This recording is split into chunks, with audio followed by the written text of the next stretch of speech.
नमस्कार दोस्तों, स्वागत है आपका हमारे YouTube चैनल में। आज के इस वीडियो में हम वैशाख मास की कथा अध्याय 16 का पाठ करेंगे। अध्याय 16 में हम वैशाख स्नान से 5 प्रेतों का उद्धार तथा पाप प्रशमन नामक स्रोत के वर्णन के बारे में जानेंगे। तो आइए पाठ शुरू करते हैं। अम्बरीश ने कहा, मुने, जिसके चिंतन मात्र से पाप राशि का लय हो जाता है, उस पाप प्रशमन नामक स्रोत में भी सुनना चाहता हूँ। आज मैं धन्य हूँ, अनुग्रहित हूँ। आपने मुझे उस शुभ विधि का श्रवण कराया जिसके सुनने मात्र से पापों का क्षय हो जाता है। वैशाख मास में जो भगवान के सबके कल्याण में नामों का कीर्तन किया जाता है, उसी को मैं संसार में सबसे बड़ा पुण्य, पवित्र, मनोरम तथा एकमात्र स्वीकृत से ही दुर्लभ होने वाला शुभ कर्म मानता हूँ। अहो, जो लोग माधव मास में भगवान मधुसूदन के नामों का स्मरण करते हैं, वे धन्य हैं। अतः यदि आप उचित समझे तो मुझे पुनः माधव मास की ही पवित्र कथा सुनाइए। सूत जी कहते हैं, राजाओं के श्रेष्ठ हरि भक्त अम्बरीश का वचन सुनकर नारद मुनि को बड़ी प्रसन्नता हुई। यद्यपि वे वैशाख स्नान के लिए जाने को उत्कंठित थे, तथापि सत्संग में आनंद आने के कारण रुक गए और राजा से बोले। नारद जी ने कहा, महिपाल, मुझे ऐसा जान पड़ता है कि यदि दो व्यक्तियों में परस्पर भगवत कथा संबंधी सरस वार्तालाप छिड़ जाए तो वह अत्यंत विशुद्ध अंतकरण को शुद्ध करने वाला होता है। आज तुम्हारे साथ जो माधव मास के महात्म्य की चर्चा चल रही है, यह वैशाख स्नान की अपेक्षा भी अधिक पुण्य प्रदान कराने वाली है, क्योंकि माधव मास के देवता भगवान श्री विष्णु है, जिसका जीवन धर्म के लिए और धर्म भगवान की प्रसन्नता के लिए है, तथा जो रातों दिन पुण्यों पार्जन में ही लगा रहता है, उसी को इस पृथ्वी पर मैं वैष्णव मानता हूँ। राजन, अब मैं वैशाख स्नान से होने वाले पुण्य फल का संक्षेप से वर्णन करता हूँ। विस्तार के साथ सारा वर्णन तो मेरे पिता ब्रह्मा जी भी नहीं कर सकते। वैशाख में डुबकी लगाने मात्र से समस्त पाप छूट जाते हैं। पूर्व काल की बात है, कोई मुनीश्वर तीर्थ यात्रा के प्रसंग से सर्वत्र घूम रहे थे। उनका नाम था मुनि शर्मा। वे बड़े धर्मात्मा, सत्यवादी, पवित्र तथा शम, दम एवं शांति धर्म से युक्त थे। वे प्रतिदिन पितरों का तर्पण और श्राद्ध करते थे। उन्हें वेदों और स्मृतियों के विधान का स्मक ज्ञान था। वे मधुरवाणी बोलते और भगवान का पूजन करते रहते थे। वैष्णव के संसर्ग में ही उनका समय व्यतीत होता था। वे तीनों कालों में ज्ञाता, मुनि, दयालु, अत्यंत तेजस्वी, तत्वज्ञानी और ब्राह्मण भक्त थे। वैशाख का महीना था। मुनि शर्मा स्नान के लिए नर्मदा नदी के किनारे जा रहे थे। उसी समय उन्होंने अपने सामने 5 पुरुषों को देखा जो भारी दुर्गति में फंसे हुए थे। वे अभी अभी एक दूसरे से मिले थे। उनके शरीर का रंग काला था। वे एक बरगद की छाया में बैठे थे और पापों के कारण उद्विग्न होकर चारों ओर दृष्टिपात कर रहे थे। उन्हें देखकर द्विजवर मुनि शर्मा बड़े विस्मय में पड़े और सोचने लगे, इस भयानक वन में ये मनुष्य कहाँ से आए। इनकी चेष्टा बड़ी दयनीय है, किंतु इनका आकार बड़ा भयंकर दिखाई देता है। ये पाप भागी चोर तो नहीं है। ये मुनि शर्मा की बुद्धि बड़ी स्थिर थी। वे जो ही इस प्रकार विचार करने लगे, उसी समय उपयुक्त 5 पुरुष उनके पास आए और हाथ जोड़कर मुनि शर्मा से बोले। 5 पुरुषों ने कहा, विप्रवर, हमें आप कल्याण में पुरुषोत्तम जान पड़ते हैं। हम दुखी जीव हैं, अपना दुख विचारक आपको बतलाना चाहते हैं। द्विजराज है, आप कृपा करके हमारी कष्ट कथा सुने। दैववश जिनके पाप प्रकट हो गए हैं, उन दिन दुखी प्राणियों के आधार आप जैसे संत महात्मा ही हैं। साधु पुरुष अपनी दृष्टि मात्र से ही पीड़ितों की पीड़ाएं हर लेते हैं। मैं पंचाल देश का क्षत्रिय हूँ। मेरा नाम नरवाहन है। मैंने मार्ग में मेहवश बाण द्वारा एक ब्राह्मण की हत्या कर डाली। मुझसे ब्रह्म हत्या का पाप हो गया है, इसलिए शिखा सूत्र और तिल से रहित होकर इस पृथ्वी पर घूमता हूँ और सबसे कहता फिरता हूँ कि मैं ब्रह्म हत्यारा हूँ। मुझ महापापी ब्रह्मघाती को आप कृपा की भिक्षा दें। इस दशा में परे परे मुझे 1 वर्ष बीत गया। मैं पाप से जल रहा हूँ। मेरा चित्त शोक से व्याकुल है तथा ये जो सामने दिखाई देते हैं, इनका नाम चंद्र शर्मा है। ये जाति के ब्राह्मण हैं। इन्होंने मोह से मलिन होकर गुरु का वध किया है। ये मगध देश के निवासी, इनके स्वजनों ने इनका परित्याग कर दिया है। वे भी घूमते घामते देवाते यहाँ पहुँचे हैं। इनके भी न शिखा है न सूत्र, ब्राह्मण का कोई भी चिन्ह इनके शरीर में नहीं रह गया है। इनके सिवा जो ये तीसरे व्यक्ति हैं, इनका नाम देव शर्मा है। स्वामी, ये भी बड़े कष्ट में है। ये भी जाति के ब्राह्मण है, किंतु मोहवश वैश्या की आसक्ति में फंसकर शराबी हो गए हैं। इन्होंने भी पूछने पर अपना सारा हाल चाल सच सच कह सुनाया। अपने प्रथम पापा चरणों को याद करके इनके हृदय में बड़ा संताप होता है। ये सदा मन संताप से पीड़ित रहते हैं। इनको इनकी स्त्री ने, बंधु बांधवों ने तथा गांव के सब लोगों ने वहां से निकाल दिया है। ये अपने उसी पाप के साथ भ्रमण करते हुए यहाँ आए हैं।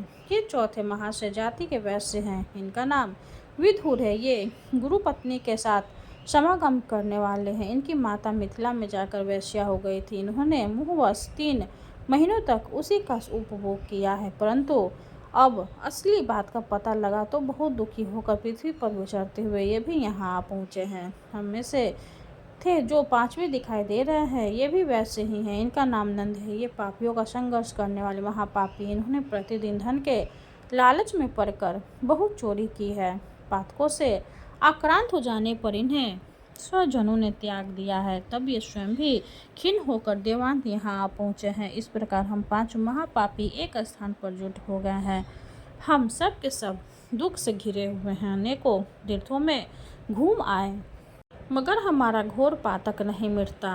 तो आपको तेज से उद्दीपक देखकर हम लोगों का मन प्रसन्न हो गया है। आप जैसे साधु पुरुषों के पुण्य में दर्शन से हमारे पातकों के अंत होने की सूचना मिल रही है। स्वामी, कोई ऐसा उपाय बताइए जिससे हम लोगों के पाप का नाश हो जाए। प्रभु, आप वेदार्थ ज्ञाता और परम दयालु जान पड़ते हैं। आपसे हमें अपने उदार को बड़ी आशा है। मुनि शर्मा ने कहा, तुम लोगों ने अज्ञानवश पाप किया है, किंतु इसके लिए तुम्हारे हृदय में अनुताप है तथा तुम सबके सब सत्य बोल रहे हो। इस कारण तुम्हारे ऊपर अनुग्रह करना मेरा कर्तव्य है। मैं अपनी भुजा ऊपर उठाकर कहता हूँ, मेरा सत्य बातें सुनो। पूर्व काल में जब मुनियों का समुदाय एकत्रित हुआ था, उस समय मैंने महर्षि अंगिरा के मुख से जो कुछ सुना था वही वेद शास्त्रों में भी देखा। वह सबके लिए विश्वास करने योग्य है। मेरी आराधना से संतुष्ट हुए स्वयं भगवान विष्णु ने भी पहले ऐसी ही बात बताई थी। वह इस प्रकार है, भोजन से बढ़कर दूसरा कोई तृप्ति का साधन नहीं है, पिता से बढ़कर कोई गुरु नहीं है, ब्राह्मणों से उत्तम दूसरा कोई पात्र नहीं है तथा भगवान विष्णु से श्रेष्ठ दूसरा कोई देवता नहीं है। गंगा जी के समानता करने वाला कोई तीर्थ, गोदान की तुलना करने वाला कोई दान, गायत्री के समान जप, एकादशी के तुल्य व्रत, भार्या के सदृश मित्र, दया के समान धर्म तथा स्वतंत्रता के समान सुख नहीं है। गृहस्थ से बढ़कर आश्रम और सत्य से बढ़कर सदाचार नहीं है। इसी प्रकार संतोष के समान सुख तथा वैशाख मास के समान महान पाप का अपहरण करने वाला दूसरा कोई मास नहीं है। वैशाख मास भगवान मधुसूदन को बहुत ही प्रिय है। गंगा आदि तीर्थों में तो वैशाख स्नान का सुयोग अत्यंत दुर्लभ है।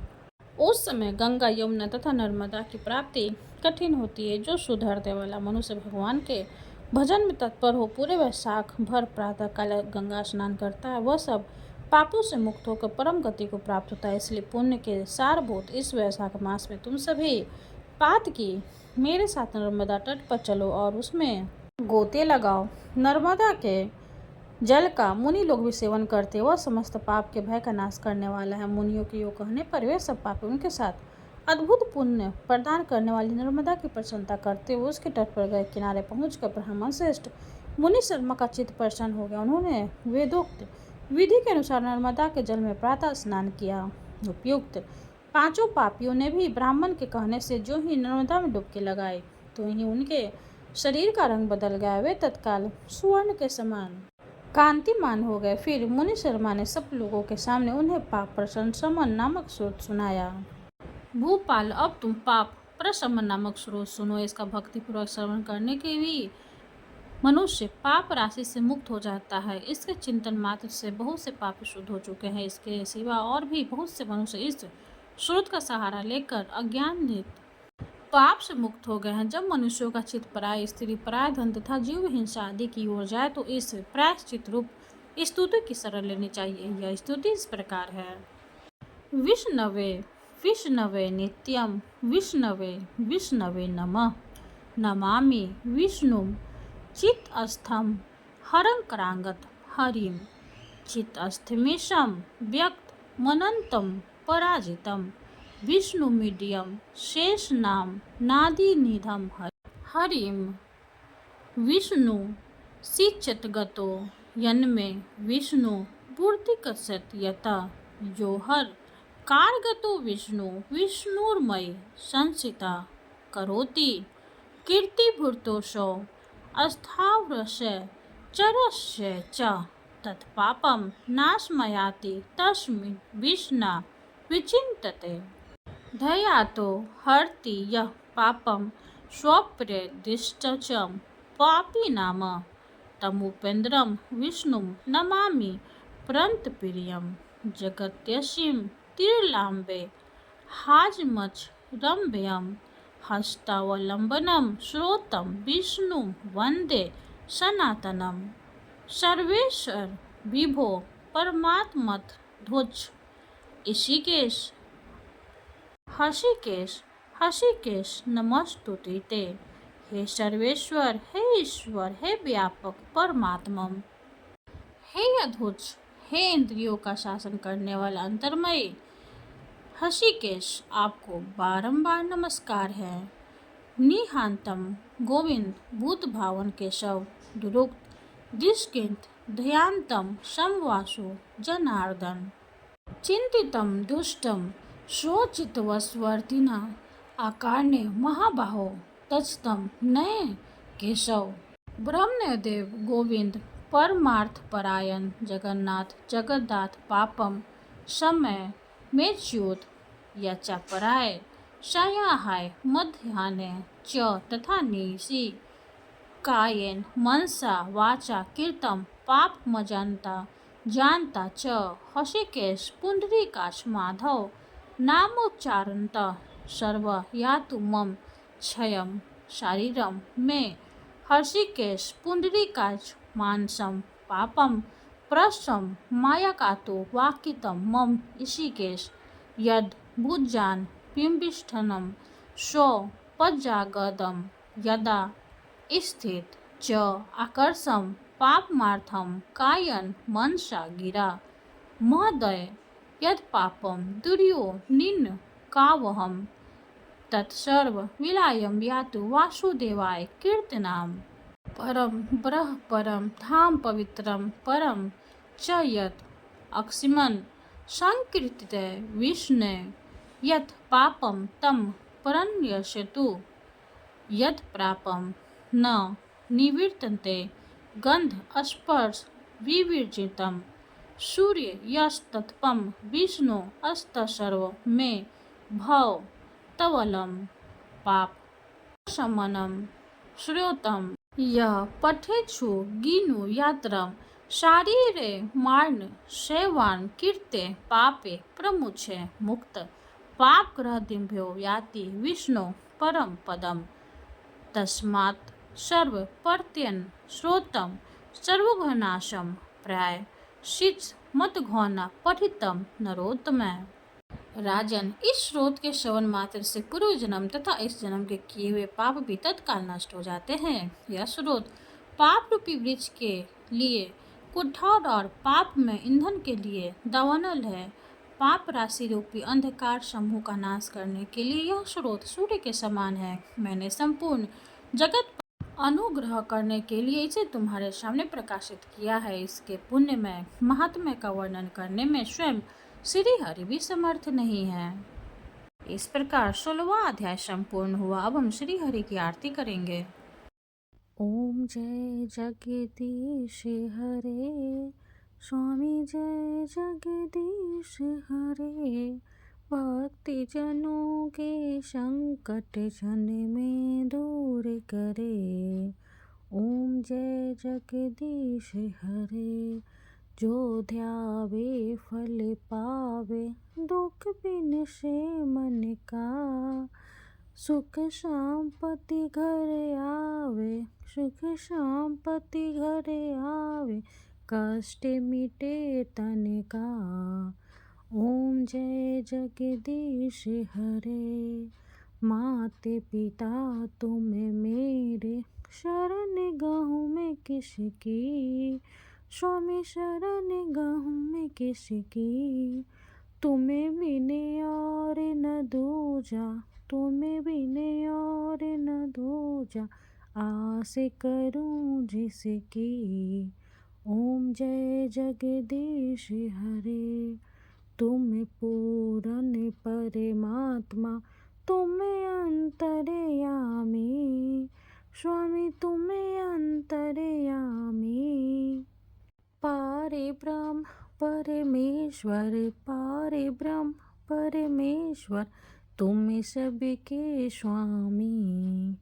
ओम जय जगदीश हरे, तुम करुणा के सागर, तुम पालन करता, स्वामी तुम पालन करता। मैं मूरख खल कामी, मैं मूरख खल कामी, कृपा करो भरता। ओम जय जगदीश हरे, तुम हो एक अगोचर, सबके प्राणपति, स्वामी सबके प्राणपति। किस विधि मिलूं दया में, किस विधि मिलूं दया में, तुमको मैं कुमति।